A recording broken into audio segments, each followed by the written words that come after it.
Be warned, the following contains spoilers.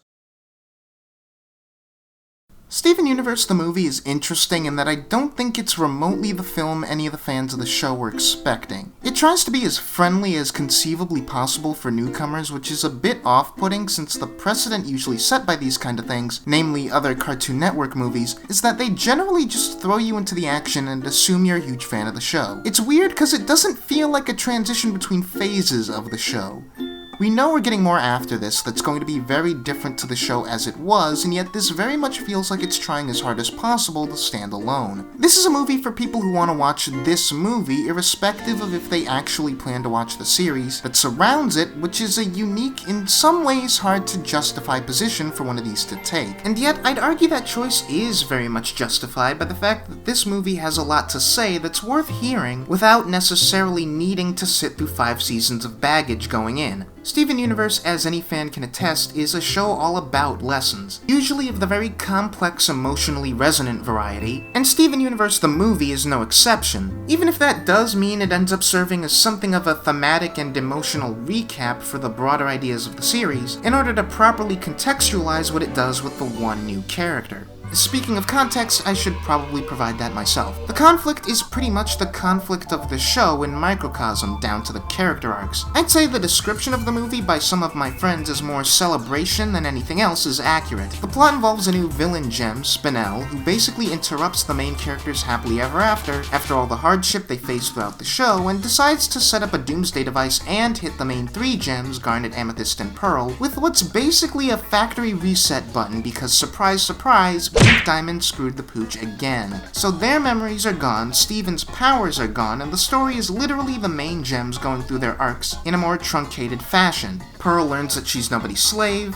Amethyst learns that she doesn't have to conform to anyone else's arbitrary standards because her real family will love and respect her for who she is anyway, and Garnet learns to basically be the world's most awesome self-sustaining love machine. All of this on top of once again dealing with the sins of Pink Diamond's past, and we're left with basically the same uncertainty of where we go from here as we were before. It's more of a look back on the arcs of the main 4 characters on top of being an exploration of Spinel herself, and given that description, I guess it only makes sense that some would be disappointed comparing it to the movie they built in their heads. A lot of major characters who you might have wanted to see get big moments in this film are either given basically cameos like Lars and the Off-Colors, or are central to 1 or 2 extended sequences in the case of Lapis, Bismuth, and Peridot. I compared this movie a lot since its announcement to a shonen anime movie where those tend to feel a lot like side stories that center on an original character, while the main thrust of the show's narrative is left by the wayside, and that's kind of what it is. Because we're in a unique situation where there's more show to come, but the last we saw of it really felt like a finale, there is no narrative thrust to be put aside in the first place, and that's kind of what the movie chooses to be about.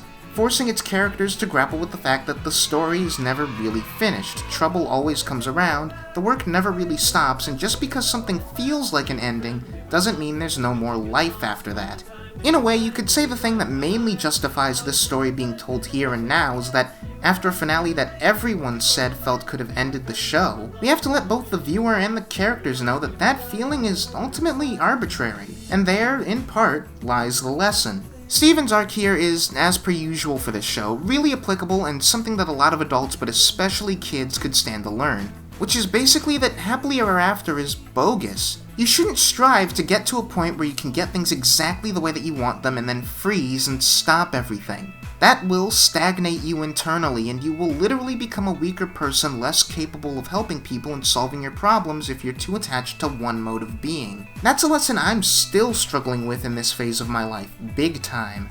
The rest of the lesson lies with Spinel. Spinel was abandoned, alone, on a deserted planetoid by Steven's mother pre any kind of character development, who'd let these 3 drill into her head the idea that all forms of life are beneath the 4 of them, their feelings not worthy of concern. The movie, I think, plays on the audience's expectation for Spinel to be fundamentally evil, or at least broken or flawed in some way, as Steven Universe has long proven it doesn't subscribe to the notion of fundamental evil at all. There's a moment early in the film where a reset Spinel is about to be left behind by Steven and grows angry and agitated, despite otherwise coming off very innocent and playful. My first thought at the time was that even in factory spec mode, there must just be something wrong with Spinel. But of course, the show isn't that simple. Fact is, even if made to artificially forget what actually happened to her, even if deep down all Spinel actually wants, even with her memories back, is friendship, just as deep run the scars of her trauma and betrayal. She made the wrong choice to hurt people, but she's not fundamentally broken. It's never too late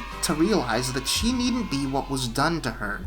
It's never too late to realize that not every change for the worst need be permanent. You're not doomed to be even your own worst mistakes for the rest of your life. That she is worthy of love even if the one person meant to love her left her behind. Spinel has a hard time realizing this. She relapses hard the second she thinks she's being abandoned or tossed away like a used toy again. Even when rationality finally takes over and she realizes that murdering Steven won't make her feel any better, the road to her fully believing that she herself deserves anything but rejection is bound to be filled with bumps and cracks. Spinel, more than anyone else, in my interpretation, seems to think that there must be something wrong with her. I see this because she sees firsthand as Steven helps Pearl realize that she's fine living for herself and no one else. Sees him promise to be there for Amethyst no matter what. Sees as he helps Garnet realize that the truth is in love and self-love always. And sees Steven himself get a much-needed helping hand and words of encouragement from Bismuth, Lapis, and Peridot. And yet, despite vicariously having experienced all those things, despite literally being the only one to witness firsthand as Steven learns not to stagnate the way that she did literally for thousands of years, Spinel's first response when her trauma is triggered is to still believe that none of those things are possible for her. That even after she chooses the right thing, others will only ever want her gone. That's really tragic, and it's only after being met with the possibility of love unhindered by her mistakes, with those who can relate to being abandoned by Pink, that she can maybe quiet that self-loathing. I think there's debatably also a more subtle message being conveyed with Spinel, which makes it really thematically appropriate that the Diamonds of all people are the ones who are able to give her her much-needed validation. Specifically, her one relationship involved her being treated like an object, and we're given all indication that her existence was basically predicated on being Pink Diamond's toy. Spinel doesn't even afford herself the autonomy to move a muscle for 6,000 years after Pink Diamond gives her the initial order to stay behind. Do you understand that it's really important not to stagnate? Okay, I'm done. And so, because that's all she knows, she has the problem of failing to recognize other people as real. That others are not objects for her to take out her aggression on. And that with Pink gone, there's really nothing and no one for her to take out her aggression on, period. The line, "Why do I want to hurt you so bad?" is really powerful, because the one person responsible for Spinel's pain is gone. She dipped, but Spinel still feels entitled to retribution, and the only way she gets that is if she looks at everyone around her almost like an extension of Pink. Much like the arcs of the Diamonds, there's a lot to be read into with Spinel about how the proper way to heal isn't to lash out, or to forget, or to bury your feelings. All four of those characters tried that to varying degrees, and they all failed majorly. What you have to do instead is accept that the bad things happen to you and to move on. Use that as an opportunity to evolve rather than regress. And so it makes perfect sense when those four end up together. Like Steven and friends, their story isn't done. The story is never done. They still have to work at becoming their best selves, but they are all willing to work at it. They all have the chance to fill the holes left in their hearts by Pink Diamond in the service of the greater good. And a chance to provide for each other a more healthy version of what they all wanted with Pink in the first place. With circumstances changed and lessons learned that can help them hopefully grow not just themselves but each other into better people.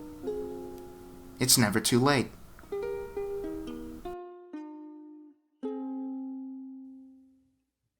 Man, you have no idea how much stuff I still want to talk about but had to cut from the body of this video to make it more focused. Like how flippin' ding-dang gorgeous the animation is, especially with Spinel. They really lean into the 20s cartoon aesthetic with her, which not only works to highlight how deranged she is, but also makes her seem that much more alien and out of place next to everyone else who fits more cleanly into the unique, uniform aesthetic of the show. The way her eyes and teeth especially make her feel like the odd one out is such a clever choice, as are the visible joints and slightly off, blank facial expressions for Reset Amethyst. And Steven and Greg finally fusing into this six-packed, pompadoured 80s hunk is just... And the songs? Come on, man. True Kinda Love has already been stuck in my head since that trailer. Now Spinel's opening number and Independent Together are gonna be there too. Oh, and what about that cool 50s Disney-era opening number with the Diamond Choir and the nostalgic-looking credits font? That was a neat touch.